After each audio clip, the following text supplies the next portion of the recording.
Put your feet up. Lay your head down. Close your eyes and pray.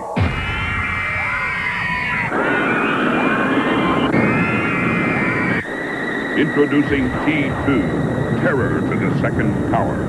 Only at the Kingdom, Kentucky Kingdom, the thrill park.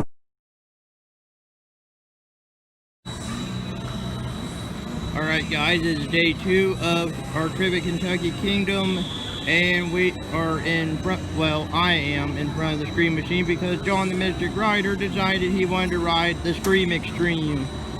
So, we're going to be going around the park again today, and we will see you in a few minutes. Alright, John the Mystic Rider just got off of the Scream Extreme, and here's his thoughts and opinions on it. Alright, that thing was actually a lot of fun. It's a flat ride, so you're not going to get too much thrills out of it like a roller coaster, but I have not really done it, but in my personal opinion, I've always been in comparing them to Enterprise models, which I think is pretty good comparison because they do the exact same thing. But in my opinion, I actually do say they're better than the Enterprises, just because with the rides like the one I've been on, I don't remember don't know what that model ride is called. You can leave it in the comments down below. Oh, if you guys know what kind of ride those are called. But in my opinion, it's better than the Enterprises because you're not in an Enterprise. You're in this metal. I'm just going to call it the metal roll cage, which it just feels really confined.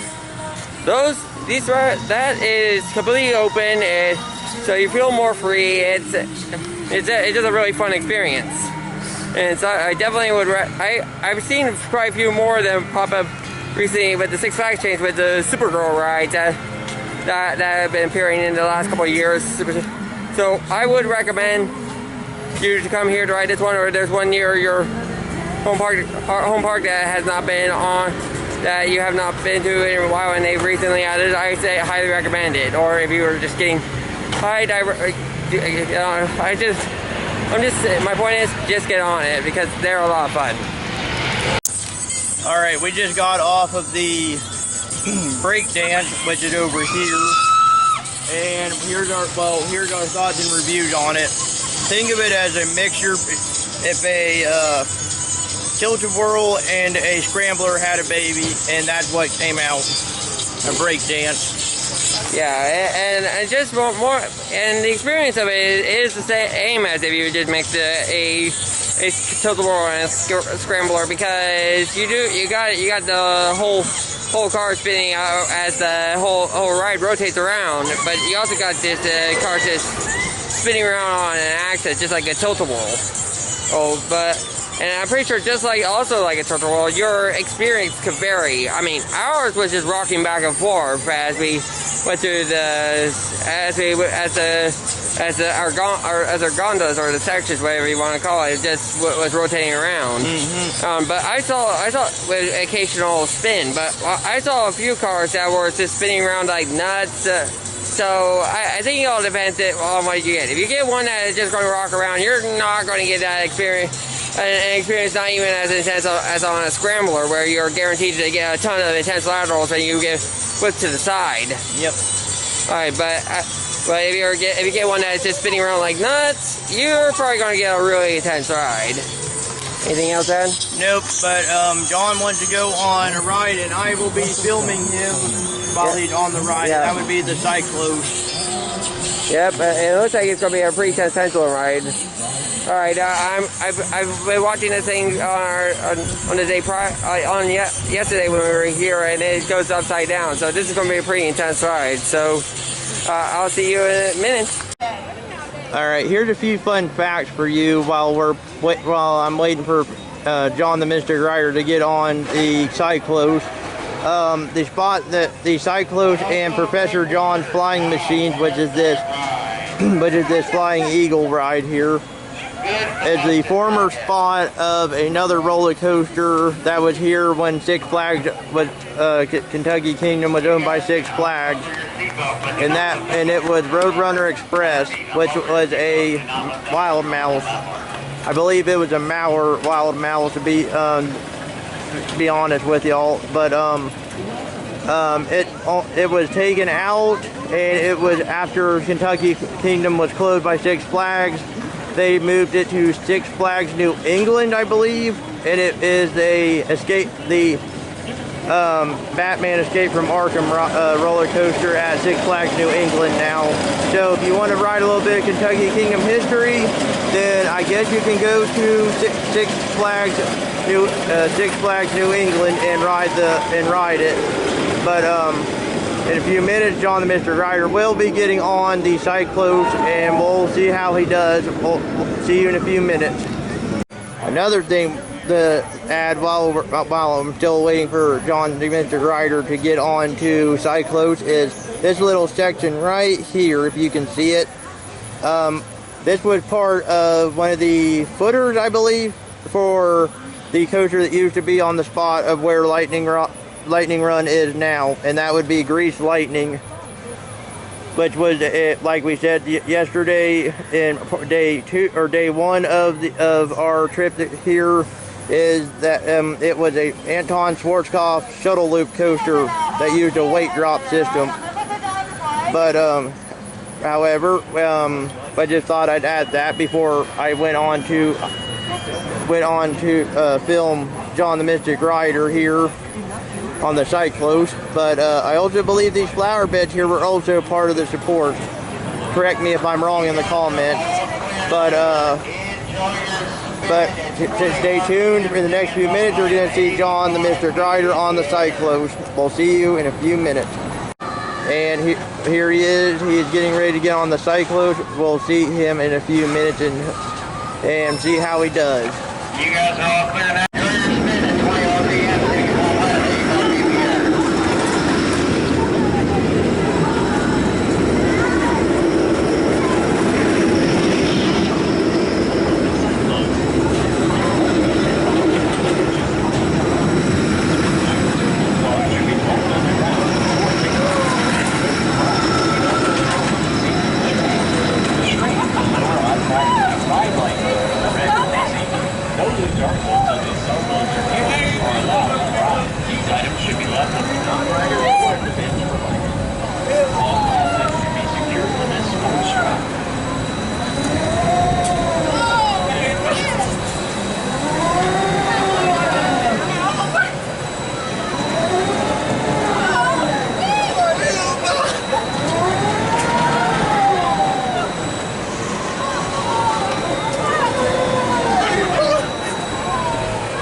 Intense.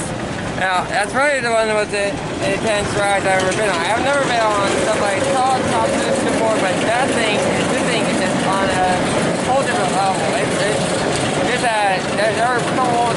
you're just sitting there upside down. It's just crazy. Hang time on a coaster is one thing, but this thing, when you're just stopped upside down, it's just nothing but, you're just hanging there. You're waiting. You feel like you're about to fall under restraints. So it's a good ride, I suppose? Yeah, it's a pretty good ride. I mean, I can see people who don't like that, don't like hang time to avoid it as much as possible, but if you don't care about that, I say it's something you should try to get on.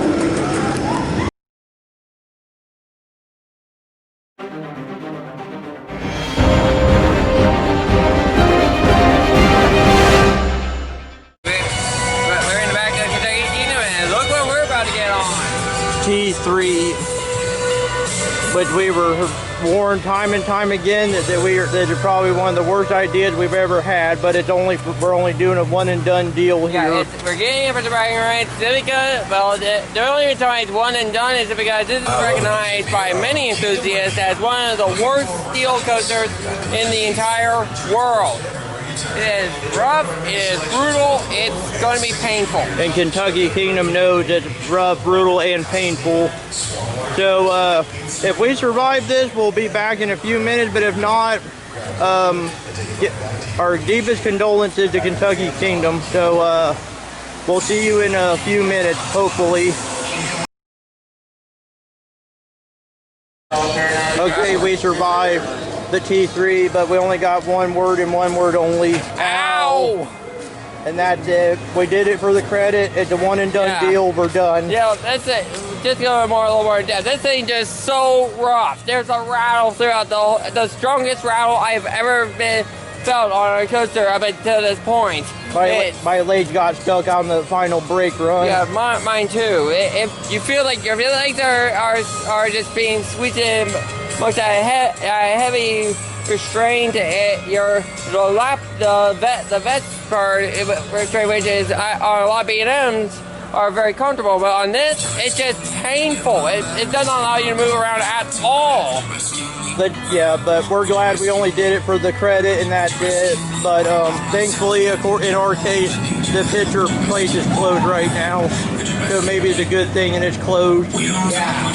But we're gonna keep exploring the park, and we'll see you in a few minutes. All right, as we walk away from that painful experience, we're about to walk towards our next interesting ride experience, and a new one for us, a Larson Looper. Now, this is a ride that has a bit of a controversy between it, because there's some people that consider this thing a coaster, but there's a lot of people that also don't consider it a coaster. It's because, in my opinion, it's not a roller coaster because it's always under its own power. A coaster, a roller coaster, in my opinion, is something that relies on the physical forces exerted on the ride, on the train for the experience, but is not relying on power. So because a Larson Looper is, I think, tire driven, it's not a roller coaster. Although it falls under another category of rides that I call track rides, which are rides that roll on a track but are always under their own power. Anything to add? Nope. Alright. So we're about to get on this thing, and we'll see you in a few minutes. Alright, we just got off by the storm, and we have some mixed opinions about this. There's a lot of hang time that was really rough, and when you were going round in circles, the force pushed my head back, and it got me a little dizzy. Yeah, I got the same experience with that. I say the hang time on this thing was a little intense, but actually really intense. But it was not, I didn't think it was that terrible. If you really like hang time, I recommend it. If you don't, I would say avoid it.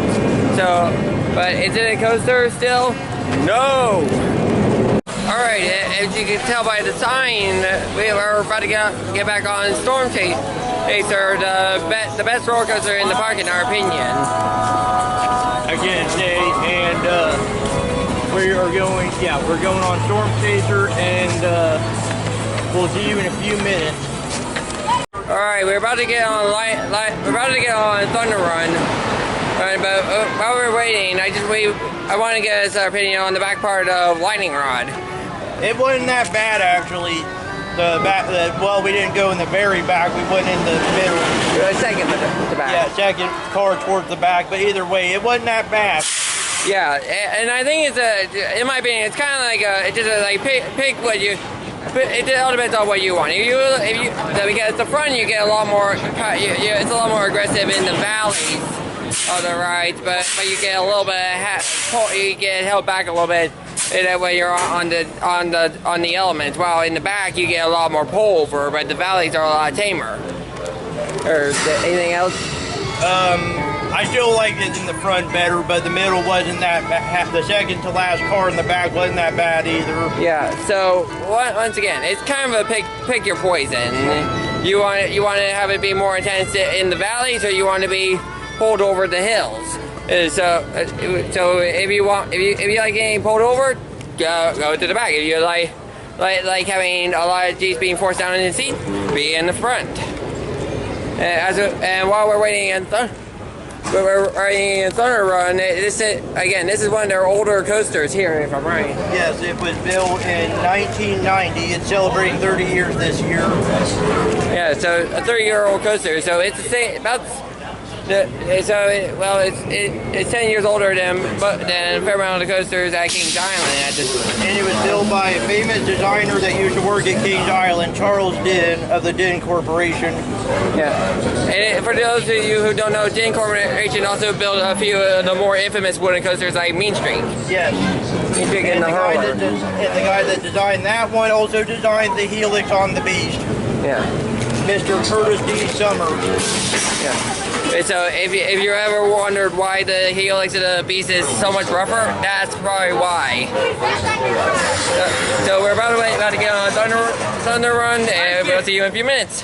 Alright, we just got off Thunder Run, and this time we got the very front. How it was better than the back. Yeah, the back was pretty good, but there was one or two places where I thought it was a little bit rougher. You just got a really bad jerk sideways, which was always happened all of a sudden. But besides that, it was actually a really good ride.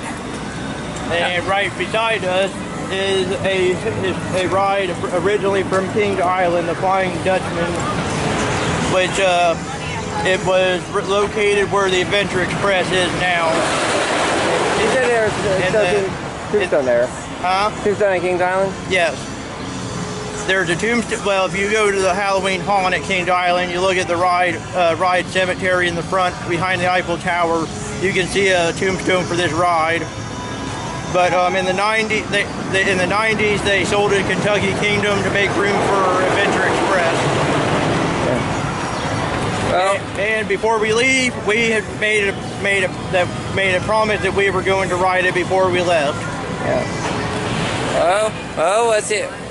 I think we could probably go on. We're about to go on it right now, and we'll see you in a minute. Alright, we just got off the Flying Dutchman.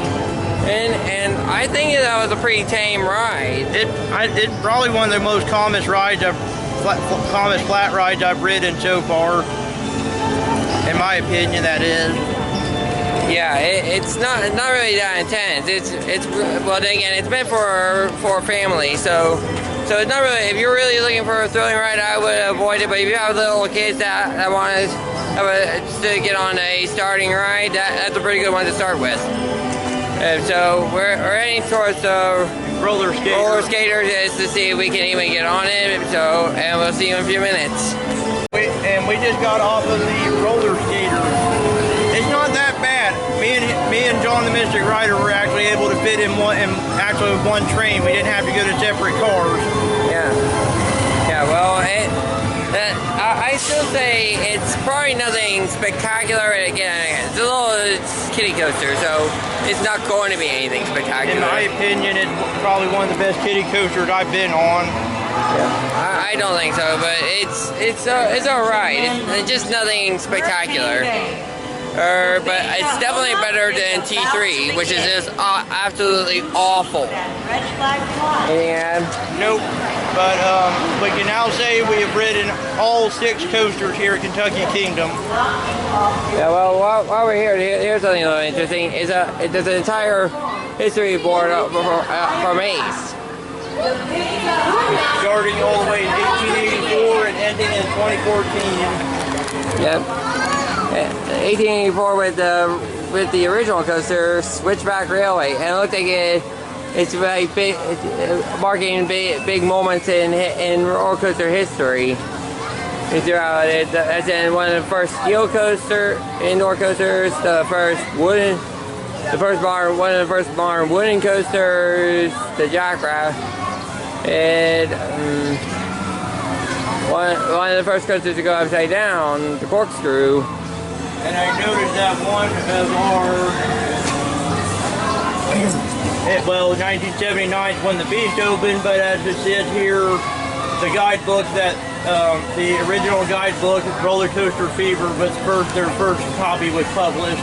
Yeah, and then once again, that's the same year the Beast was built. Yeah, underneath that is obviously one of our other home parks, Magnum XL 200. At Cedar Point. At Cedar Point. As well as in 2005, they mentioned the current record holder for the longest, the tallest coaster in the world, King Ka, which is just insane. It's 456 foot tall and 128 miles an hour, which is just insane. And right below it is actually one of the coasters that took the longest to build. The Flying Turns, which it took a total of 8 years to build. Yeah, it was just a bunch of delays and legal issues that caused it to be 8-year delay. Yeah. But it finally got finished in 2013.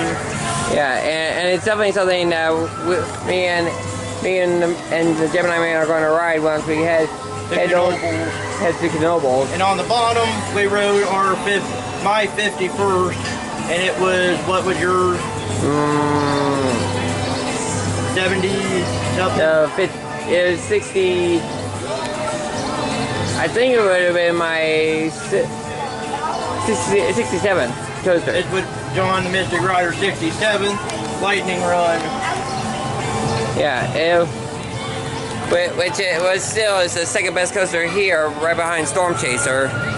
Now we're going to walk. Now we're going to. Where are you going?